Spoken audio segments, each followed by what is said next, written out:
Bueno, nos acompaña quien podríamos llamar el hombre de los números. Se trata del ya muy conocido desde hace muchos años. Lo que pasa es que él es precoz y tiene cara de babyface. Don Nelson Suárez. Don Nelson Suárez es un economista que tiene la misión, parecería, de ayudarnos a comprender qué dicen los números. Los números hablan, pero a veces la mayoría no entendemos el lenguaje de los números. Y por eso lo pasamos como un número más. Pero él lo pone a hablar y lo pone a decirnos cosas que dicen los números que ordinariamente no vemos. Decía el gran filósofo español don José Ortega y Gasset que todo hombre tiene en la tierra una misión de claridad. Y apuntaba que no había problema tan complejo que no pudiese ser mostrado o explicado de una manera que la gente pueda comprenderlo. Pues don Nelson se ha dedicado a ayudarnos a comprender los números. Y por eso le invitamos con frecuencia, porque la gente nos dice, a ese economista yo lo entiendo. Y qué bueno, porque los economistas son como los médicos, hablan conceptualmente. Y él usa los dos lenguajes, el lenguaje conceptual y el lenguaje de abajo, el popular, el más puro de los lenguajes, que es el que entiende toda la gente. Decía el profesor Rafael González Tirado que no hay una mejor lengua que otra, ni un mejor lenguaje que otro, que el mejor lenguaje es aquel que se hace entender y comprender. De manera que vamos hoy a ver esos números, porque don Nelson Suárez ha escrito 2 artículos amplios y con muchas, digámoslo así, estadísticas, y él nos va a decir algo que los dominicanos muchas veces no entendemos.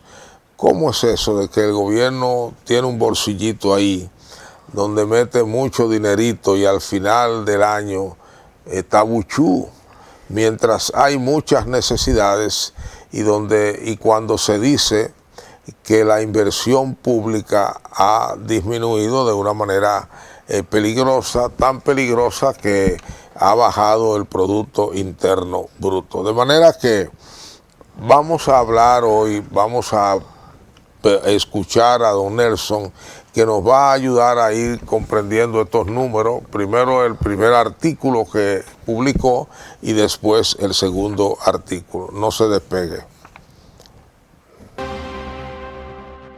Si de algo saben las abejas, es de flores. Hay de todo tipo y para todos los momentos. Lo importante no es solo su color, tamaño o forma, sino lo que hace sentir cada una. Y para esos sentimientos trabajan. Igual que el Banco Central, que trabaja para hacer florecer la economía y que sientas estabilidad. Para ese sentimiento de crecimiento y desarrollo. Para que la primavera llegue a todos los sectores y los planes de muchos den grandes frutos. Banco Central de la República Dominicana, trabajando por una estabilidad que se siente. Todos sabemos que el tiempo es muy importante en cada empresa. A veces parece que hay más tareas que minutos en el día, pero siempre hay una solución. Con la ley 32-23 de facturación electrónica podemos mejorar todo el proceso de facturación y ahorrar tiempo. Además, la Dirección General de Impuestos Internos dispone de incentivos por ingresar voluntariamente y un facturador gratuito para que ningún contribuyente se quede fuera. Porque el mundo evoluciona y nosotros también. Únete a la facturación electrónica. El Pleno del Senado conformó una comisión especial para el análisis y estudio del anteproyecto de ley orgánica de la Policía Nacional, que procura garantizar los derechos fundamentales y el debido proceso judicial, ya que toma en cuenta la protección a la dignidad de la persona y el derecho a la integridad. La Comisión de Industria, Comercio y Zonas Francas recibió al director del Instituto Nacional de Protección de los Derechos del Consumidor, Proconsumidor, Eddie Alcántara, y a representantes de otros organismos del Estado y del sector privado, quienes opinaron sobre el proyecto de ley que regula el expendio desarrollo de bebidas alcohólicas en la República Dominicana. Además, otras 18 comisiones se reunieron para conocer varias iniciativas legislativas, entre ellas la Comisión para el Estudio de la Ley General de Salud, la de Justicia y Derechos Humanos y la de Desarrollo Municipal, entre otras. Una delegación de empresarios y autoridades de Lima, Perú, visitó el Senado de la República como parte de la misión internacional de Ciudades Seguras del Perú, integrada al programa Programas Gubernamentales Exitosos y Experiencias del Desarrollo Regional OIT Perú. El presidente del Senado, Ricardo de los Santos, asistió a la actividad Eficiencia en Aduanas, transformando los estándares de la gestión pública, organizada por la Dirección General de Aduanas y encabezada por su director general, Eduardo Sanz Lobatón. Senado de la República Dominicana. Participativo, inclusivo, transparente. Bienvenidos al Paso a Paso para renovar tu cédula. Recuerda, desde este 12 de abril iniciamos la entrega de la nueva cédula, la cual recibirás en el mes de tu cumpleaños. Para tenerla, solo debes completar unos simples pasos. Llegas al centro de cedulación y te recibe el coordinador del centro, quien te solicita tu cédula física para validar tu identidad. Posteriormente, se genera un turno único para el proceso. Luego te solicitan la cédula física para iniciar la solicitud y aportas un número telefónico de contacto. Más adelante, pasas al área de captura de datos biométricos para validar que los datos se corresponden contigo. Luego, cuando toque tu turno, pasas a la estación donde te presentan tu información personal para su revisión y validación. Una vez concluida la verificación, colocas tu huella dactilar en el lector. En la cabina de grabado láser entregas tu cédula actual.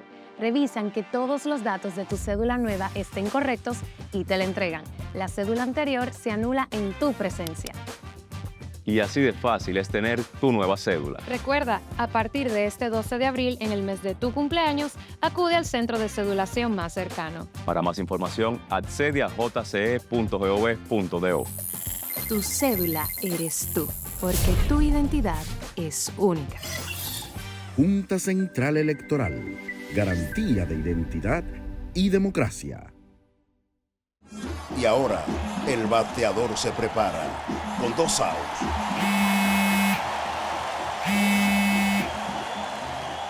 Hola. Hola, me habla el señor González. Ajá. Le llamamos porque usted es un cliente preferencial y queremos ofrecerle nuestra tarjeta Col, la cual tiene infinitos beneficios, entre ellos descuentos en supermercados, salones de belleza, farmacias y acumula puntos para viajes al extranjero, incluso a la luna. Hay mejores formas de evitar llamadas no deseadas. A través de la aplicación de ProUsuario, ahora puedes solicitar que te excluyan de los listados de marketing de las entidades financieras. Descarga la app en Google Play y App Store. Solo tiene que indicarme dónde le enviamos el plástico de su tarjeta. No me diga.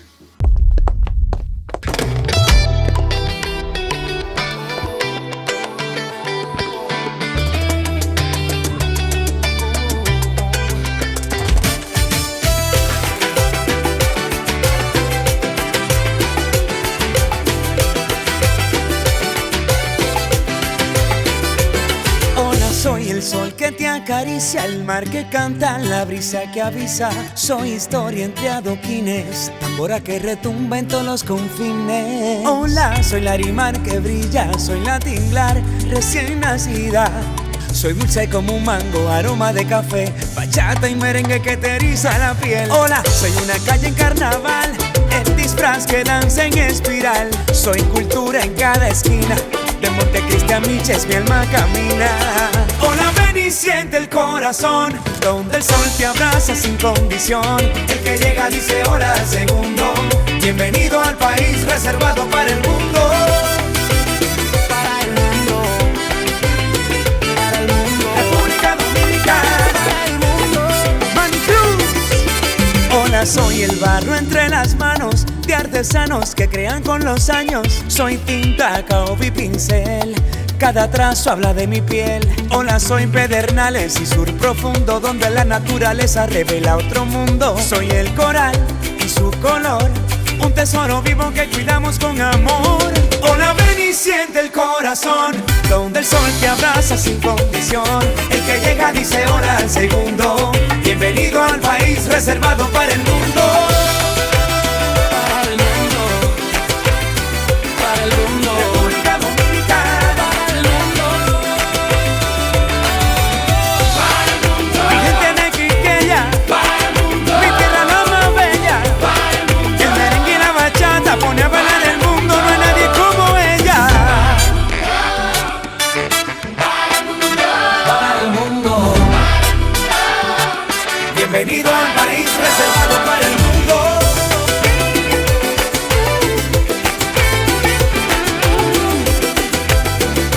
República Dominicana, reservada para el mundo. Banreservas, firme aliado del turismo dominicano.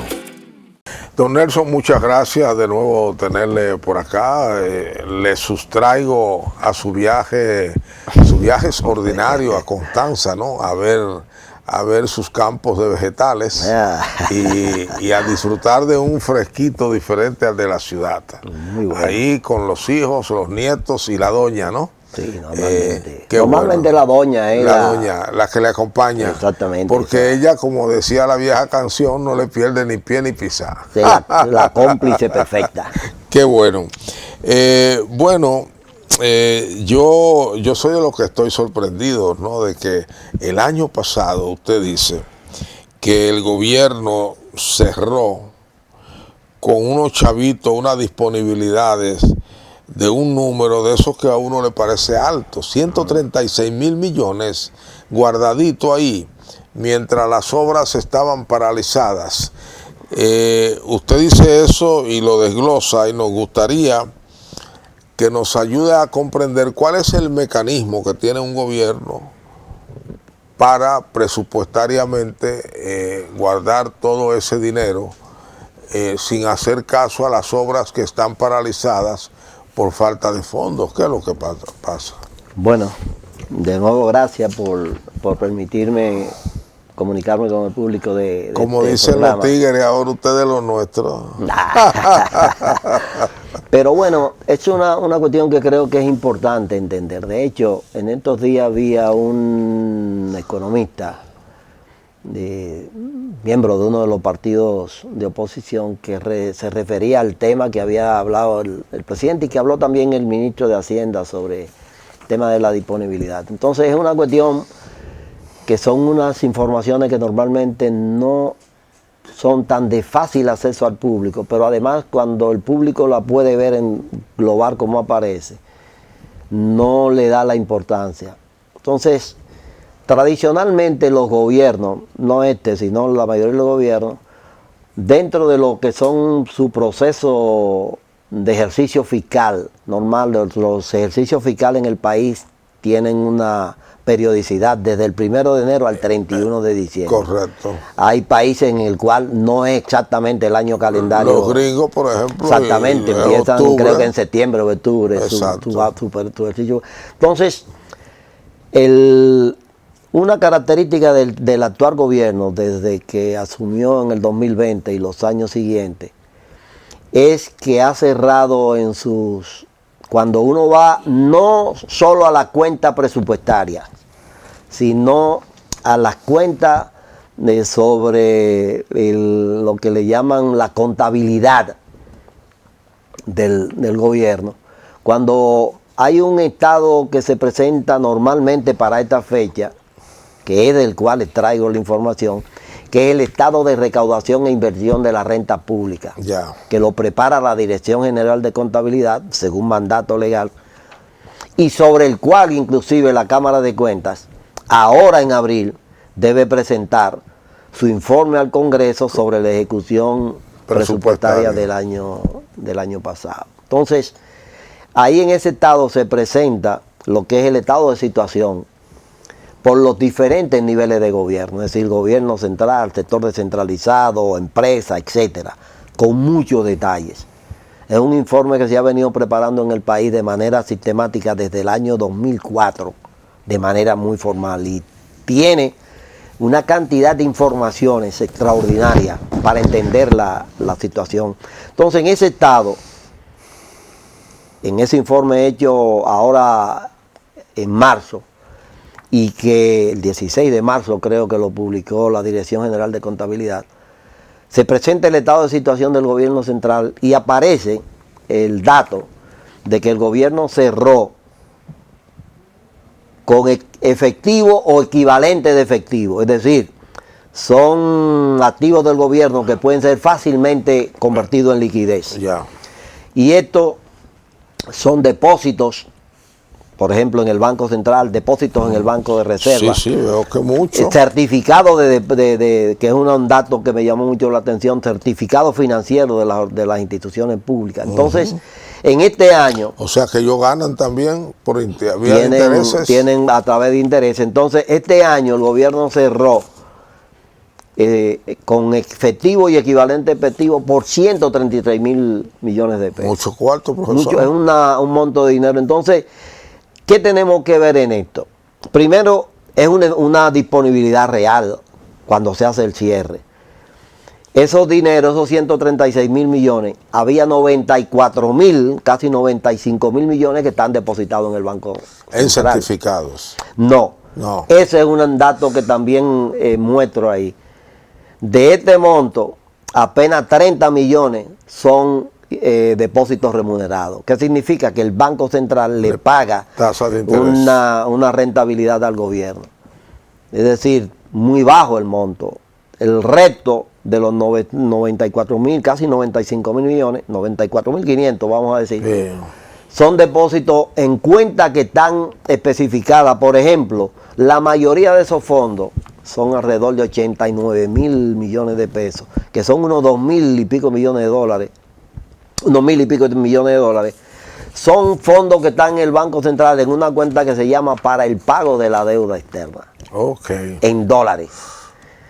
Hay otra proporción de esos fondos que están en una cuenta para el pago. Entonces, ese es un servicio, ese es un dinero exclusivamente para pagar esa deuda. Sí, claro, nosotros sabemos que el gobierno todos los años tiene un alto monto de servicio de la deuda y que una proporción importante. Pero hace una provisión ahí para asegurarse. Lo tiene en esos depósitos, tanto en euros como en dólares. La mayor proporción está en dólares.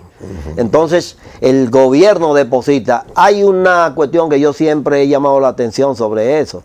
Esos fondos son fondos realmente de disponibilidad de la Tesorería Nacional. ¿Por qué? Porque quien toma los préstamos realmente es el gobierno central. Y entonces quien tiene la responsabilidad de reembolsar tanto el pago de los intereses como el pago de la amortización de capital de esos préstamos es el gobierno. Ahora aquí se ha adoptado una política que normalmente... O sea, quien puede disponer de ese dinero es el gobierno central a través de la Tesorería. De la Tesorería Nacional. Lo raro el Banco Central no puede. No puede. Ahora, ¿qué pasa? Eso sí ayuda a la disponibilidad de dólares que el banco puede reflejar en sus reservas internacionales. Esa es parte de las célebres reservas. Exactamente, entonces... Que son sí y no. Sí, esos fondos en términos normales debían estar en el banco de reservas. Ahora se ha hecho una práctica de manera de tenerlo. Entonces hay esos 94 mil millones. Hay otros 36 mil millones de esos que están en el banco de reservas, en diferentes cuentas. El gobierno tiene en el banco de reservas varias cuentas, como la cuenta República Dominicana en pesos. 36.8 mil millones. Que bajó mucho porque el año anterior habían sido 69 mil. Exactamente. Entonces, este gobierno se ha caracterizado por cerrar desde el 2020. Porque sucede que en el 2020 las necesidades de financiamiento que tenía el gobierno, en términos efectivos, eran 400 mil y pico de millones. Y el gobierno cogió prestado 599 mil. Un poquito más. Entonces el gobierno cerró ese año con 100 mil y pico millones de esa deuda que tomó, que no utilizó en sus cuentas de efectivo y equivalentes de efectivo. Entonces, eso le da una holgura fuerte al gobierno. Y tiene razón cuando lo menciona el ministro de Hacienda y cuando lo menciona. Pero fíjese una cosa, luego de publicar el trabajo, yo revisé lo que había pasado hasta las primeras 3 semanas, 4 de marzo. Sí. El gobierno había obtenido 216 mil millones de la colocación de deuda que él hace siempre los bonos a principio de año. A cuenta del presupuesto de este año. Había usado solo una parte en los primeros 3 meses del año prácticamente. Y cerró además con una disponibilidad de 121 mil millones de pesos más. Si usted le suma a lo que pueden haber estado todavía quedando de los 136 mil, luego de operaciones que también se han hecho. Entonces el gobierno tiene una disponibilidad de 200 mil y pico millones de pesos en términos de liquidez o de efectivo o equivalente efectivo. Pero presupuestariamente comprometido. Claro. O sea que no puede usarlo como uno quisiera en lo que quiere. Bueno, quizás el hecho de decir no usarlo sea muy rígido. sucede que el dinero es fungible. Entonces, ¿qué pasa? El gobierno tiene la certeza de que en los procesos del ejercicio fiscal le van a seguir entrando alrededor de 100 mil millones de pesos que le entran de cobro de impuestos todos los meses. Entonces, yo no tengo necesidad de tenerlo congelado. A veces, de hecho, hay un enfoque de manejo de tesorería que yo digo que no es a veces tan adecuado, en el que el gobierno está posiblemente recurriendo a buscar dinero prestado, por ejemplo, con los prestamistas y los colocadores de bonos internos, teniendo disponibilidades importantes de liquidez y equivalente, que es lo que a veces hay que entender. O sea, si yo hago un manejo efectivo de mi tesorería, esos fondos yo puedo utilizarlos. ¿Por qué? Porque yo sé que en el proceso normal de evolución del ejercicio fiscal me van a volver a entrar, entonces yo no tengo por qué congelarlo. Ahora sí yo tengo que tener claro en las cuentas, y eso es un esquema que se llama cuenta única del tesoro.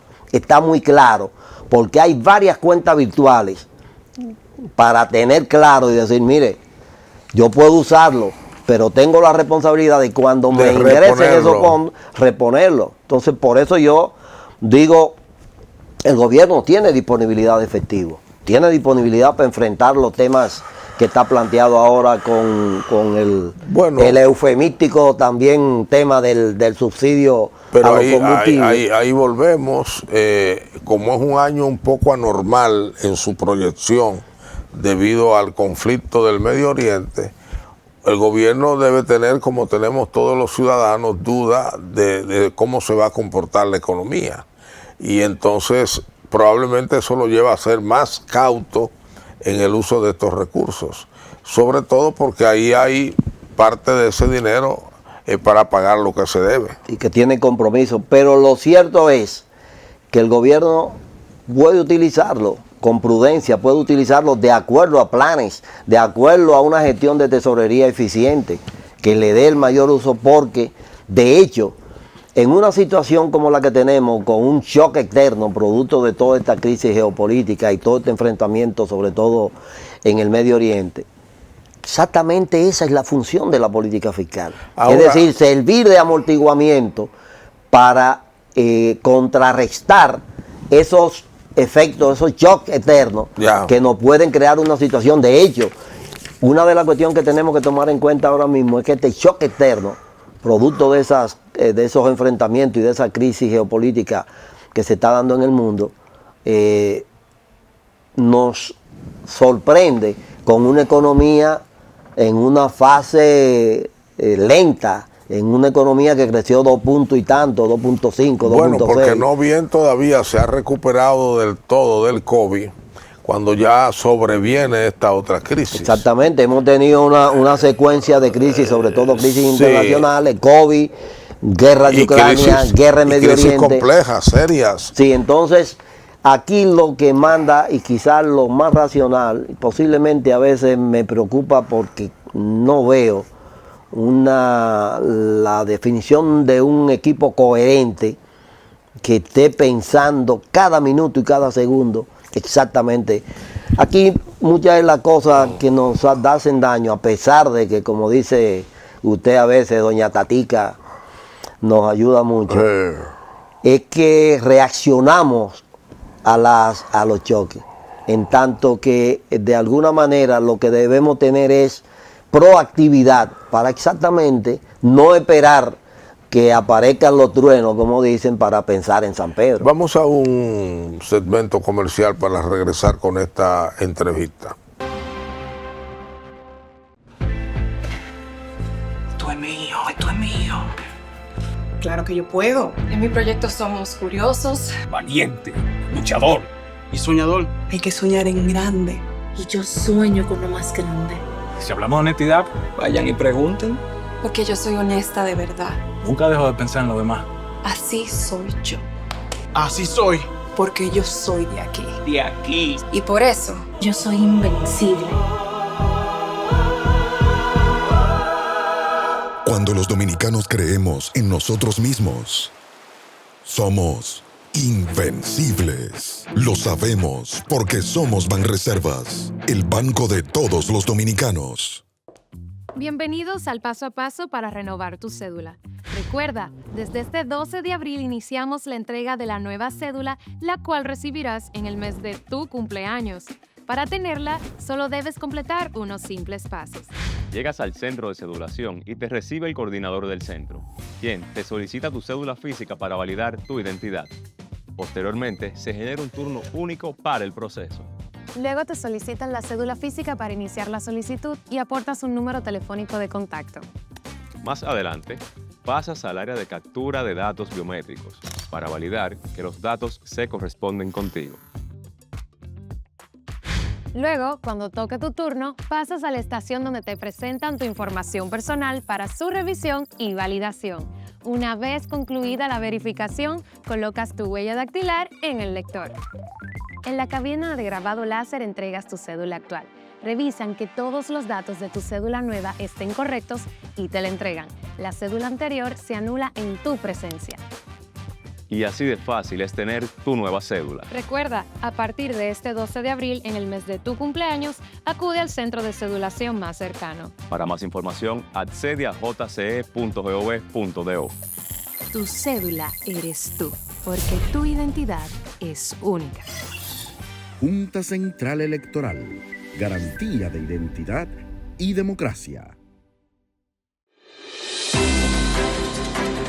El Pleno del Senado conformó una comisión especial para el análisis y estudio del anteproyecto de ley orgánica de la Policía Nacional, que procura garantizar los derechos fundamentales y el debido proceso judicial, ya que toma en cuenta la protección a la dignidad de la persona y el derecho a la integridad. La Comisión de Industria, Comercio y Zonas Francas recibió al director del Instituto Nacional de Protección de los Derechos del Consumidor, Proconsumidor, Eddie Alcántara, y a representantes de otros organismos del Estado y del sector privado, quienes opinaron sobre el proyecto de ley que regula el expendio de bebidas alcohólicas en la República Dominicana. Además, otras 18 comisiones se reunieron para conocer varias iniciativas legislativas, entre ellas la Comisión para el Estudio de la Ley General de Salud, la de Justicia y Derechos Humanos y la de Desarrollo Municipal, entre otras. Una delegación de empresarios y autoridades de Lima, Perú, visitó el Senado de la República como parte de la Misión Internacional de Ciudades Seguras del Perú, integrada al programa Programas Gubernamentales Exitosos y Experiencias del Desarrollo Regional, OIT Perú. El presidente del Senado, Ricardo de los Santos, asistió a la actividad Eficiencia en Aduanas, transformando los estándares de la gestión pública, organizada por la Dirección General de Aduanas y encabezada por su director general, Eduardo Sanz Lobatón. Senado de la República Dominicana. Participativo, inclusivo, transparente.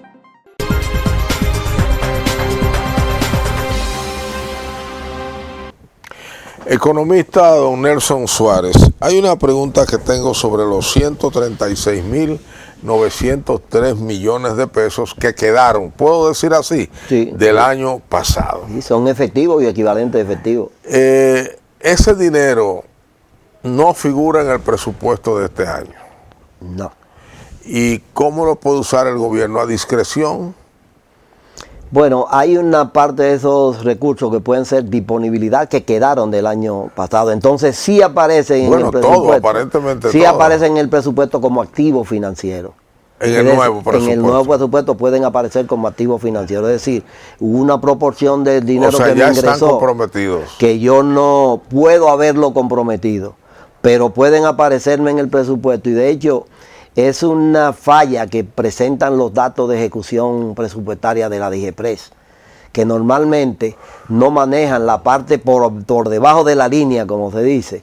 Es decir, por debajo de las operaciones normales del gobierno están las operaciones financieras, las fuentes y las aplicaciones financieras. Entonces, esas operaciones que están por debajo de la línea como aplicaciones financieras son disponibilidades que yo puedo tener en mi cuenta y que tienen que aparecer reflejadas porque son las que me cierran la cuenta, como dicen los contadores. Sí. Entonces a veces se está presentando eso con ese desfase y a uno a veces dice, bueno, pero ven acá, el caso que mencionaba la persona. Pero mi pregunta es el uso de ese dinero. El gobierno al 13 de marzo tenía 65 mil millones de déficit.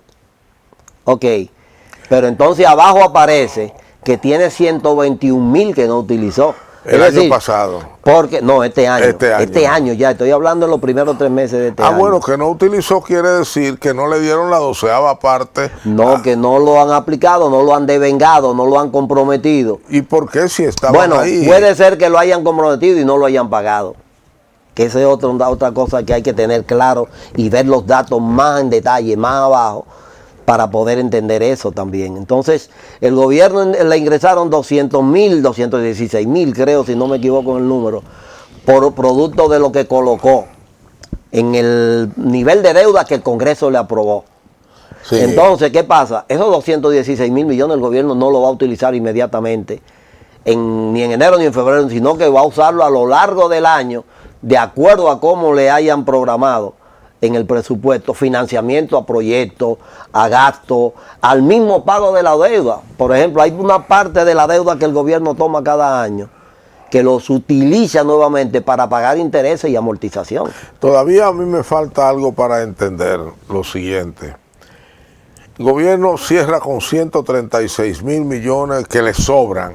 No es que le sobran. No es que le sobra. No, es que no lo utilizó. Es que no lo utilizó debiendo haberlo utilizado. Sí, podía haberlo utilizado. O sea, no cumplió compromisos. No que no cumplió tampoco. Es muy complicado. Sí, pero explique la complicación. Es un saldo que cuando se cierran la cuenta el 31 de diciembre, todo el levantamiento que hace la Dirección General de Contabilidad en términos de la contabilidad patrimonial del gobierno, que tiene coincidencia, pero es diferente a la contabilidad presupuestaria, Son cosas que tienen un hilo común, pero son diferentes. Entonces, cuando cierran, usted se encuentra, por ejemplo, que había 8 o 10 instituciones públicas que tenían 4.755 millones de pesos en depósitos a plazo. Por ejemplo, el gobierno pudo haberle transferido a la Junta Central Electoral el dinero que por ley le está establecido en el presupuesto. Entonces la Junta, que no utiliza tampoco ese dinero de un solo golpe, sino que lo usando de acuerdo a sus necesidades y a su programación de ejecución presupuestaria, tiene una cantidad de recursos, en este caso que dice, bueno, lo voy a colocar en un certificado a plazo. En este caso el de la Junta son 1.900. Para ganar unos chelitos. Para tenerlo, pero eso no implica que ellos tengan responsabilidades que van a tener que ir cumpliendo. Correcto. Pero es un ejercicio de manejo efectivo de la disponibilidad. Vuelvo a los 136.000 millones. No puedo decir que me sobraron, dice usted. No es que sobraron. Es que no lo utilicé en el periodo del ejercicio Exactamente. fiscal. Entonces el gobierno falló. No, es que yo no me arriesgo a decir que falló. ¿Qué pasó entonces? No, es que tiene los procesos de ejecución presupuestaria, sobre todo de desembolso y pago, tienen una burocracia que a veces es posible y es un dato que sería bueno conocer. Entonces ese es un sobrante ficticio, en el sentido de que en algún momento, cuando la burocracia cumpla su trámite, puede ser que lo tenga que utilizar. Puede ser o ese dinero está ahí. Sí, está ahí, pero lo va a usar, por ejemplo. Porque yo lo que digo es, mi razonamiento es el siguiente. Ese dinero forma parte del presupuesto nacional. Entonces, son partidas asignadas.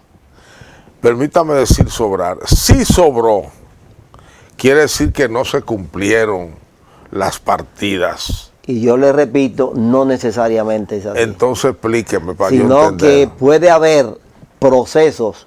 Por ejemplo, ustedes ven que la mayoría de esos recursos están en la cuenta de pago de la deuda externa.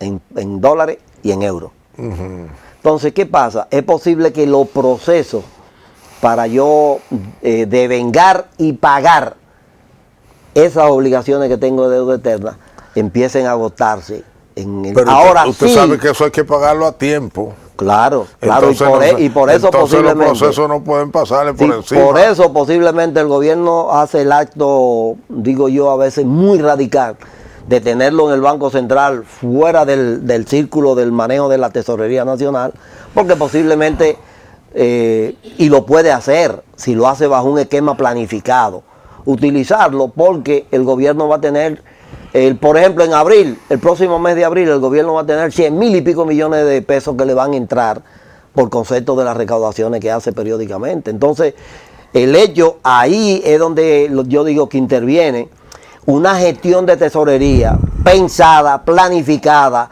coordinada, para sacarle el mayor provecho en términos, por ejemplo, de proyectos que yo tengo que me requieran recursos, en términos de que a veces usted oye que le dicen al gobierno que falta tal cosa allí, faltan 30, 40, 50 millones de pesos.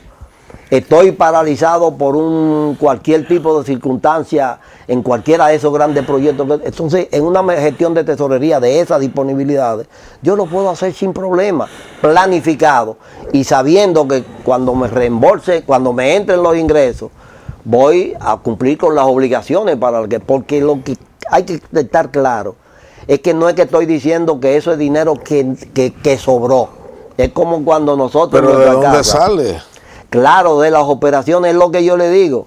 A veces el gobierno hace planificación, por ejemplo, de que un proyecto, y yo he conocido en algunos casos en mi propia vida profesional, en el cual yo planeo que un proyecto se va a agotar, por ejemplo, en 3 años.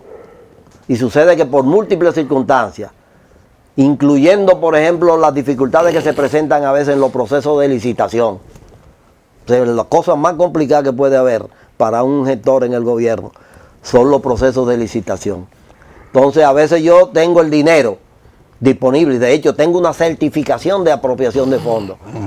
Pero cuando empiezo el proceso, desarrollo el proceso y sucede que después de 3 meses o 4 en ese proceso, la licitación fue, por ejemplo, anulada o no apareció un oferente que cumpliera con las cuestiones técnicas.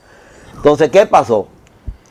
Eso que yo pensaba que iba a empezarlo en 3 meses, que fue el proceso de licitación, se me convierte en 6. Pero el gobierno tiene la disponibilidad y la institución que está desarrollando el proyecto dispone de los fondos. Entonces, pero no lo puede utilizar porque hay una traba en términos de los procesos de adquisiciones que impidió que se eligiera un proveedor y que pudiéramos hacer el proceso. Entonces, ¿por qué disminuyó el año pasado la inversión del gobierno, la inversión de capital? ¿Por qué hay ingenieros reclamando deudas cuando el gobierno tenía disponibilidad de dinero? Ahí entra el tema de la capacidad de gestión. No es un secreto para nadie, y los que han estado dentro de las instituciones públicas lo saben, que hay muchas dificultades en la capacidad de gestión de los órganos públicos. De hecho, posiblemente de los mayores dispendios que pueden haber en el gasto público está vinculado a la deficiencia en la capacidad de gestión de las instituciones públicas, que a veces hace que esa deficiencia se transforme en mayores costos para la producción de bienes y servicios. De hecho, ahí hay un gran nicho en el cual, a través del cual el gobierno puede aumentar su espacio fiscal. ¿Por qué? Porque es que a veces las deficiencias, el desconocimiento de los procesos. Sí, yo no puedo lanzar un proyecto de inversión que fluya de manera normal si yo previamente no hice un proceso de planificación de ese proyecto. Claro. De manera que yo sé cuándo tengo que lanzar el proceso de adquisición de los bienes y servicios que me van a impulsar la ejecución de ese proyecto. Entonces hay una gran deficiencia a nivel de prácticamente todas las instancias del gobierno para agotar esos procesos, esos requerimientos que tiene la ley de adquisiciones, la ley de compra y adquisiciones del país, los procesos mismos de control interno que establece la Contraloría, que te exigen que para que un auditor te valide una operación, tenga que cumplir con una serie de ítems que tú tienes que agotar. Entonces, esos son de las cosas que yo creo que en el país hay que revisar a nivel de la gestión del gobierno para agilizar los procesos sin que ello implique flojar el control y la fiscalización, que usted sabe que entonces se traduce en corrupción y en desvío de fondos del gobierno. Yo veo aquí que, según usted cuenta, el gobierno tenía al final del año pasado 63.000, casi 64.000 millones en caja. ¿Qué significa eso? Bueno, esos son equivalentes efectivos. Cuando usted busca el detalle, va a encontrar que esos estaban dispersos en diferentes tipos, en la cuenta República Dominicana en pesos, cuenta República Dominicana en dólares, cuentas operativas de las instituciones, depósitos a plazo de las instituciones, o sea, eso un le llaman abanico. caja. Sí, esos son efectivos o equivalentes de efectivo. ¿Qué quiere decir?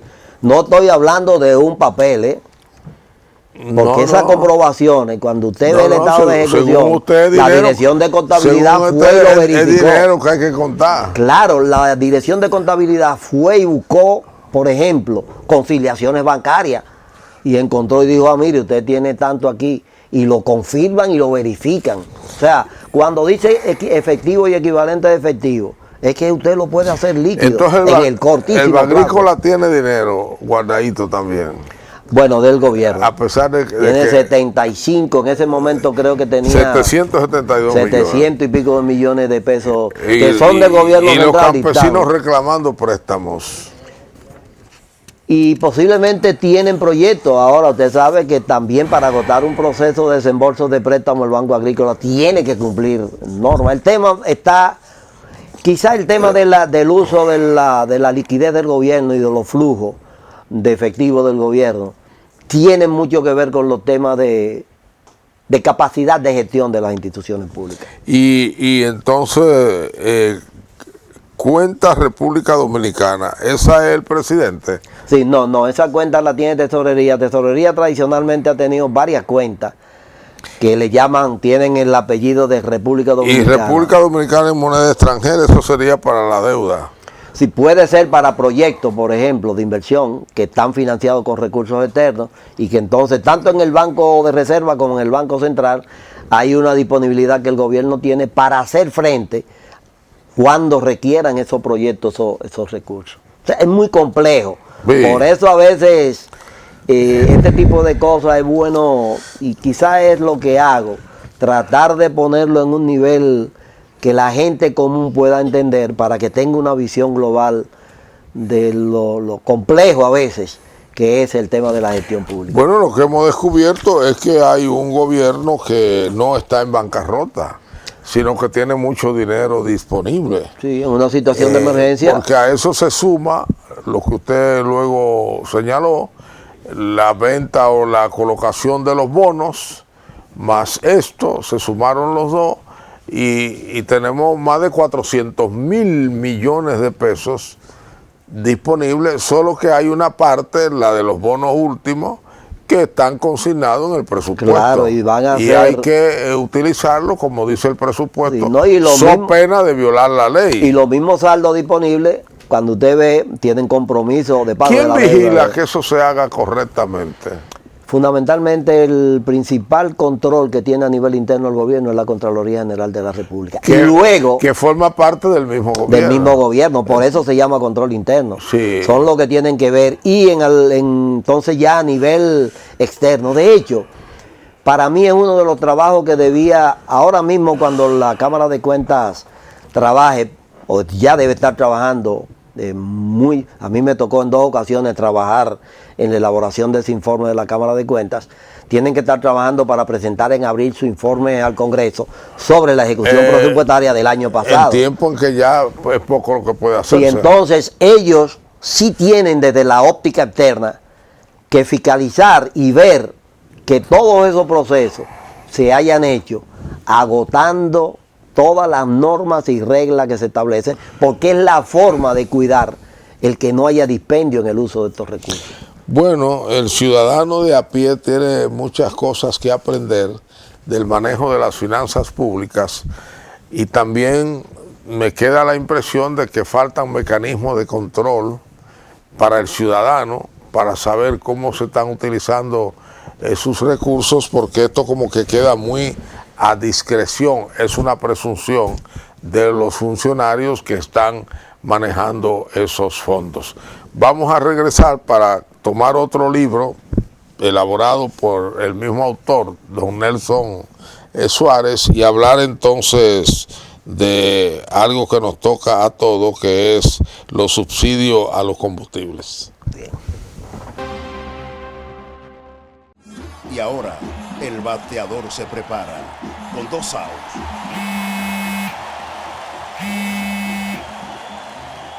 Hola. Hola, me habla el señor González. Ajá. Le llamamos porque usted es un cliente preferencial y queremos ofrecerle nuestra tarjeta Col, la cual tiene infinitos beneficios, entre ellos descuentos en supermercados, salones de belleza, farmacias y acumula puntos para viajes al extranjero, incluso a la luna. Hay mejores formas de evitar llamadas no deseadas. A través de la aplicación de ProUsuario, ahora puedes solicitar que te excluyan de los listados de marketing de las entidades financieras. Descarga la app en Google Play y App Store. Solo tiene que indicarme dónde le enviamos el plástico de su tarjeta. No me diga.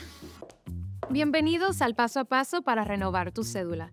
Recuerda, desde este 12 de abril iniciamos la entrega de la nueva cédula, la cual recibirás en el mes de tu cumpleaños. Para tenerla, solo debes completar unos simples pasos. Llegas al centro de cedulación y te recibe el coordinador del centro, quien te solicita tu cédula física para validar tu identidad. Posteriormente, se genera un turno único para el proceso. Luego te solicitan la cédula física para iniciar la solicitud y aportas un número telefónico de contacto. Más adelante, pasas al área de captura de datos biométricos para validar que los datos se corresponden contigo. Luego, cuando toque tu turno, pasas a la estación donde te presentan tu información personal para su revisión y validación. Una vez concluida la verificación, colocas tu huella dactilar en el lector. En la cabina de grabado láser entregas tu cédula actual. Revisan que todos los datos de tu cédula nueva estén correctos y te la entregan. La cédula anterior se anula en tu presencia. Y así de fácil es tener tu nueva cédula. Recuerda, a partir de este 12 de abril, en el mes de tu cumpleaños, acude al centro de cedulación más cercano. Para más información, accede a jce.gov.do. Tu cédula eres tú, porque tu identidad es única. Junta Central Electoral. Garantía de identidad y democracia. Si de algo saben las abejas, es de flores. Hay de todo tipo y para todos los momentos. Lo importante no es solo su color, tamaño o forma, sino lo que hace sentir cada una. Y para esos sentimientos trabajan. Igual que el Banco Central, que trabaja para hacer florecer la economía y que sientas estabilidad. Para ese sentimiento de crecimiento y desarrollo. Para que la primavera llegue a todos los sectores y los planes de muchos den grandes frutos. Banco Central de la República Dominicana, trabajando por una estabilidad que se siente. Todos sabemos que el tiempo es muy importante en cada empresa. A veces parece que hay más tareas que minutos en el día, pero siempre hay una solución. Con la ley 32-23 de facturación electrónica podemos mejorar todo el proceso de facturación y ahorrar tiempo. Además, la Dirección General de Impuestos Internos dispone de incentivos por ingresar voluntariamente y un facturador gratuito para que ningún contribuyente se quede fuera. Porque el mundo evoluciona y nosotros también. Únete a la facturación electrónica.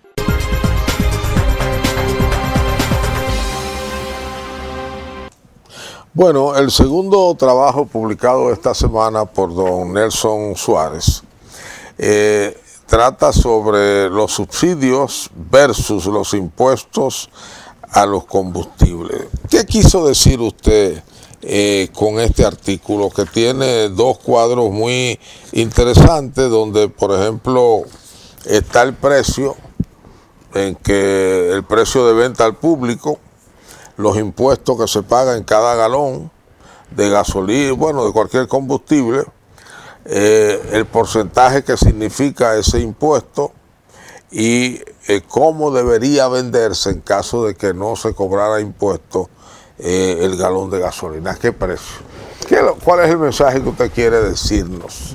Bueno, porque es un impuesto bueno para el gobierno. Sí, claro. Y después del ITEVI creo que es el mejor. Claro, el gobierno tiene previsto para este año recaudar 103 mil millones de pesos por concepto de los impuestos a los combustibles. Ahí el impuesto de la ley 112, el de la 557 y otro impuesto de $2 pesos sobre galón de combustible que se establecen, que son una... Bueno, el año pasado el gobierno, según usted, cobró 88,000. 88,000. En el 2024 igual. En el 2023, 81,000. En el 2022, 80,000.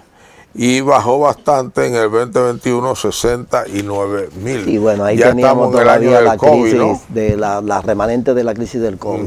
Y como le dije, para este año, el gobierno tiene previsto alrededor de 3.77 millones para recaudar. Entonces, por eso yo he estado... Eso podría bajar. Sí, eso... Con los precios, porque depende, la diferencia es mucho. Sí, pero depende cómo lo haga el gobierno. Estamos hablando de que el gobierno previó ¿cuánto para este año? ¿De ingresos? Sí. 103.377 millones. O sea, 15,000 millones más que el año pasado. Sí, entonces, ¿qué es lo que yo he estado, lo que quise un poco poner de manifiesto? Si toma en cuenta lo que dice el texto, yo me he cuidado mucho últimamente de hacer juicios de valor sobre el tema, sino que estoy poniendo los números, son los datos reales. Ya, que hablen ellos. Sí, no estoy inventándome el número, son los datos. Entonces, el gobierno tenía previsto 12,000 millones para este año en subsidio a los combustibles, según las propias afirmaciones tanto del ministro de Hacienda como del presidente. Y dispusieron de 10,000 millones, hicieron supuestamente acopio de algunas fuentes del presupuesto que puede ser que no sean tan utilizadas. Y eso significa que vamos a tener un total presupuestado de 32,000 millones para el... Ahora, ¿qué pasa? Como yo digo, bueno, si yo tengo ese previsto 32,000, no 22,000. ¿De subsidio para los combustibles? Pero el gobierno va a obtener 103,000. Entonces, en términos netos, el gobierno va a tener casi 82,000 millones, igual que el año anterior, que le van a quedar disponibles. Entonces, a veces yo digo, bueno, esto me parece un eufemismo, porque lo correcto sería que el gobierno, y me supongo que es lo que quieren decir, es que el gobierno dice, bueno, yo estoy asumiendo que si le aplico al precio de paridad de importación los impuestos en la dimensión que están previstos, voy a tener que aumentar los precios significativamente. Entonces el gobierno está haciendo un sacrificio fiscal en términos... Es como lo que están en las exenciones. De hecho, un importe importante de las exenciones lo estoy haciendo. Lo único que yo critico... Que dicho sea de paso, tienen exenciones de combustible también. Sí, lo único que yo critico es que este subsidio y el eufemismo del subsidio frente al monto de impuestos que normalmente el gobierno se queda en los bolsillos, es que se hace de manera indiscriminada. Es decir, el que tiene un carro que le echa gas propano, es igualito que el que tiene una jipeta de $80,000 bueno, que anda circulando en la calle. Eso es lo que suelen decir ustedes los economistas. Dicen que el 50% del subsidio se va para la clase media alta. Media alta y alta, ¿por qué? Porque la gente que tiene niveles de ingresos medios, bajos, el consumo de combustible no es tan, el componente de consumo no es tan alto. Entonces, en términos de la ponderación, familiar, cuando tú vienes, hay una inequidad, hay una regresividad en el tema de tú gravar a todo el mundo en el impuesto. La mayor injusticia, aprendí yo hace muchos años, es la igualdad. Porque no todos somos iguales. Sí, no, entonces... Eso yo creo, y hay un tema inclusive es un tema muy viejo, discutido y planteado aquí. Sí, todos los subsidios se lo llevan la mayor proporción las personas de más ingresos. Sí, entonces eso lo hace inequitativo. Entonces ahí hay un gran reto para el gobierno en términos de tratar de focalizar, realmente focalizar, para decir, bueno, ¿a quién yo voy a beneficiar? O sea, el gobierno inclusive debió haber planteado algún tipo de medida de restricción en el uso de combustible. Sí. ¿Por qué? Porque es una situación que lo están haciendo países que están en mejor situación que nosotros. ¿Por qué? Porque yo no puedo permitir el libre uso cuando yo no soy productor de combustible, de ningún tipo de combustible. El tema siempre que ustedes han argumentado, cuando digo ustedes me refiero a los economistas, es lo difícil que se hace en la implementación de un subsidio, la discriminación para que no vaya por igual a todas partes. Y por eso hay mecanismos que dicen, bueno, vamos a hacerlo directamente a través del sujeto. Exactamente. Y dárselo, mire, para que tú puedas... Hay un tema en la cuestión del subsidio a los combustibles. ¿Por qué no se hace así, A veces amerita un esfuerzo de pero, planificación, de pensamiento. Pero sea más justo. Sí, exactamente. Y el Estado derrocha menos. Exactamente, pero a veces el tema de hacerlo implica invertir un esfuerzo en pensarlo, en planificarlo, en graduarlo. Y eso a veces en los gobiernos que operan pero también se le pueden expedir tarjetas a esos choferes.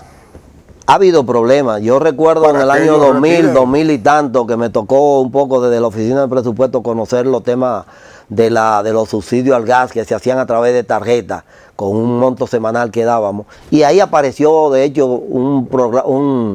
una cuestión de sometimiento a la justicia. Pero yo quiero sacar algo en el tema de los subsidios a los combustibles y en los impuestos. Y es el tema de la fijación del precio, que yo refiero al final. ¿Qué significa? Hay un componente, sobre todo en la gasolina premium, en la gasolina regular, en el gasoil regular, que es un componente importante del precio, que ¿sabe lo que se llama? Se llama márgenes de comercialización. Sí, los márgenes. Y los márgenes de comercialización son han oscilado en la última fijación de precios que hubo, ahora la última semana anterior a esta semana de marzo. Hay un 17% en promedio que participa en eso. ¿Y sabe cuál es lo que yo vi? Que creo que deben corregirlo y sería una forma de transferirle a los consumidores eso. Esos márgenes de comercialización están fijados en el precio, sobre el precio de paridad, más los impuestos que pagan los consumidores. Entonces los consumidores estamos haciendo una doble tributación. Correcto. Entonces esas márgenes de comercialización debían fijarse sobre el precio de paridad de importación para quitarle. Eso lo pelean.